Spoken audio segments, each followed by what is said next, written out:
Hello दोस्तों, electronic take Archie में आपका स्वागत है। आज की वीडियो में बताऊंगा ये जो सॉइल सेंसर से मैंने एक प्रोजेक्ट बनाया है ये कैसे वर्क करता है। सिंपली यहाँ पर मैंने ब्लूटूथ भी कनेक्ट किया है और अपने मोबाइल को मैं ब्लूटूथ के साथ कनेक्ट कर रहा हूँ। सिंपली ये कनेक्ट हो रहा है। आप यहाँ पर इसका कंडीशन देख भी सकते हो इजीली। ये 500 के नीचे, इसकी वजह से हमारा मोटर ऑफ है। जैसे ही 500 के ऊपर होगा तो हमारा मोटर ऑन हो जाएगा। देख सकते हो मोटर ऑन हो गया। जैसे ही 500 के नीचे जाएगा फिर तो हमारा मोटर ऑफ हो जाएगा। आप हमें कंडीशन मॉनिटरिंग भी कर सकते हैं और साथ साथ में हम इसको चेंज भी कर सकते हैं। 500 सेलेक्ट किया था, इसको मैं 400 सेलेक्ट कर सकता हूँ इजीली। 400 सेलेक्ट, मेरा मोटर ऑन हो गया। और इसको रीसेट करके मैं इसको रिटर्न 500 पे सेलेक्ट कर सकता हूँ। जैसे ही रीसेट किया रिटर्न 500 पे आ गया। आप देख सकते हो। आपको फुल वीडियो देखना है तो आप नीचे क्लिक करके आप फुल वीडियो देख सकते हो।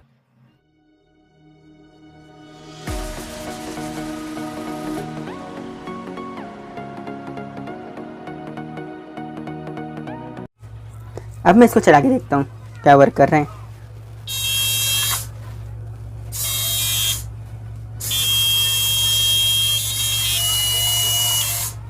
वर्क कर रहे हैं, पर अभी ऑटोमेटिक गैरों पे हम लोग को चलाना है तो किस तरह चला सकते हैं।